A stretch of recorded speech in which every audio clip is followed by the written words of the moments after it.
a WikiVidi Documentaries production. Don't forget to like and subscribe. Enjoy. David Icke. David Vaughan Icke is an English writer and public speaker. A former footballer and sports broadcaster, Icke has been known since the 1990s as a professional conspiracy theorist, calling himself a full-time investigator into who and what is really controlling the world. He is the author of over 20 books and numerous DVDs, and has lectured in over 25 countries, speaking for up to 10 hours to audiences that cut across the political spectrum. Icke was a BBC television sports presenter and spokesman for the Green Party, when a psychic told him, in 1990, that he had been placed on Earth for a purpose and would begin to receive messages from the spirit world. The following year he announced that he was a son of the Godhead, and that the world would soon be devastated by tidal waves and earthquakes, a prediction he repeated on the BBC's primetime show Wogan. The show changed his life, turning him from a respected household name into someone who was laughed at whenever he appeared in public. Over the next 7 years, in The Robots Rebellion, and The Truth Shall Set You Free, The Biggest Secret, and Children of the Matrix, he developed his worldview of New Age conspiracism. His endorsement of the anti-Semitic forgery The Protocols of the Elders of Zion in The Robots Rebellion, combined with Holocaust denial in And the Truth Shall Set You Free, led his publisher to refuse to publish his books, which were self-published thereafter. At the heart of his theories lies the idea that many prominent figures belonged to the Babylonian Brotherhood, a group of shape-shifting reptilian humanoids who are propelling humanity toward a global fascist state, or New World Order. The reptilians use the rings of Saturn and the Moon, all reptilian constructs, to broadcast our 5-sense prison, an artificial sense of self, and the world that humans perceive as reality. Michael Barkun has described Icke's position as New Age conspiracism, writing that Icke is the most fluent of the genre.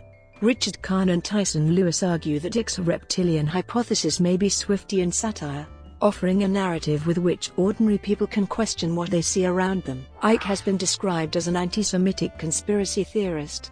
According to Political Research Associates, his politics are a mishmash of most of the dominant themes of contemporary neo-fascism, mixed in with a smattering of topics culled from the U.S. militia movement. Campaign Against Anti-Semitism refers to Icke as a modern-day anti-Semitic hate preacher who uses social media, his books, and his stage performances to incite hatred towards Jewish people. Family and education. The middle child of 3 boys born 7 years apart, Icke was born in Leicester General Hospital to Berwick Vaughan Icke and Barbara J. Icke, née Cook, who were married in Leicester in 1951. Berwick had wanted to be a doctor, but the family had no money, so he joined the Royal Air Force as a medical orderly. He was awarded a British Empire Medal for gallantry in 1943 after an aircraft crashed into the Chipping Warden Air Base in Northamptonshire. Along with a squadron leader, Berwick ran into the burning aircraft, without protective clothing, and saved the life of a crew member who was trapped inside. After the war, Berwick became a clerk in the Gents Clock Factory. The family lived in a terraced house on Leeds Street in the centre of Leicester, an area that was demolished in the mid-1950s as part of the city's slum clearance. When Icke was 3, in around 1955, they moved to the Goodwood Estate, one of the council estates the post-war Labour government built. To say we were skint, he wrote in 1993, is like saying it is a little chilly at the North Pole. He recalls having to hide under a window or chair when the council man came for the rent. After knocking, the rent man would walk around the house peering through windows. His mother never explained that it was about the rent. She just told Icke to hide. He wrote in 2003 that he still gets a fright when someone knocks on the door. Always a loner, he spent hours playing with toy trains, preferring to cross the street rather than speak to anyone. He attended Whitehall Infant School, then Whitehall Junior School, feeling nervous and shy to the point of feeling faint during morning assembly and having to leave before he passed out. The family doctor suggested referral to a child psychologist, but his father would have none of it. Football. Icke made no effort at school, but when he was 9, he was chosen for the junior school's third-year football team. It was the first time he had succeeded at anything, and he came to see football as his way out of poverty. He played in goal, which he wrote suited the loner in him and gave him a sense of living on the edge between hero and villain. After failing his 11+ exam in 1963, he was sent to the city's Crown Hill Secondary Modern, where he was given a trial for the Leicester Boys under-14 team. He left school at 15 after being talent spotted by Coventry City, who signed him up in 1967 as their youth team's goalkeeper. He also played for Oxford United's reserve team and Northampton Town, on loan from Coventry. Rheumatoid arthritis in his left knee, which spread to the right knee, ankles, elbows, wrists and hands, stopped him from making a career out of football. Despite often being in agony during training, he managed to play part-time for Hereford United, including in the first team when they were in the 4th, and later in the 3rd division of the English Football League. He was earning up to £33 a week. But in 1973, at the age of 21, the pain in his joints became so severe that he was forced to retire. First marriage. Ike met his first wife, Linda Atherton, in May 1971 at a dance at the Chesford Grange Hotel near Leamington Spa. She was working as a van driver for a garage. Shortly after they met, Ike had another of the huge rows he had started having with his father, always a domineering man.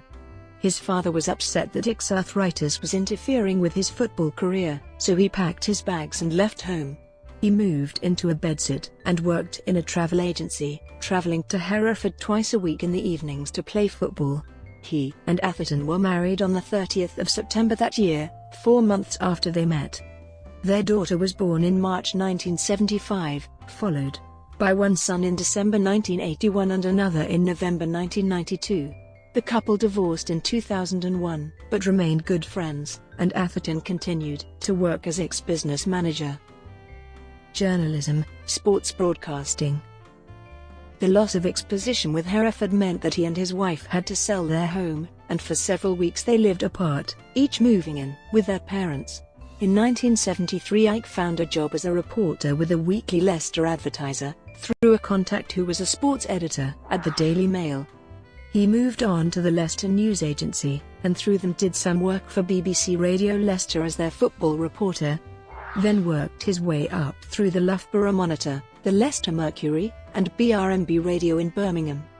He worked for 2 months in Saudi Arabia in 1976, helping with their national football team. It was supposed to be a longer-term position, but he missed his wife and new daughter and decided not to return after his first holiday back to the UK. BRMB gave him his job back, after which he successfully applied to Midlands Today at the BBC's Pebble Mill Studios in Birmingham, a job that included on-air appearances. One of the earliest stories he covered for them was the murder of Carl Bridgewater, the paperboy who was shot during a robbery in 1978. In 1981, Ike became a sports presenter for the BBC's national programme, Newsnight, which had begun the previous year. 2 years later, on the 17th of January 1983, he appeared on the first edition of the BBC's Breakfast Time, British television's first national breakfast show, and presented the sports news for them until 1985, which meant getting up at 2 o'clock in the morning 5 days a week. In the middle of 1983, he achieved his ambition when he co-hosted Grandstand, at the time the BBC's flagship national sports programme. He also published his first book that year, It's a Tough Game, Son, about how to break into football. Ike and his family moved in 1982 to Ryde on the Isle of Wight. His relationship with Grandstand was short-lived. He wrote that a new editor arrived in 1983 who appeared not to like him, but he continued working for BBC Sport until 1990, often on bowls and snooker programs, and at the 1988 Summer Olympics. He was, by then, a household name, but a career in television began to lose its appeal. He wrote that he found television workers insecure, shallow, and sometimes vicious.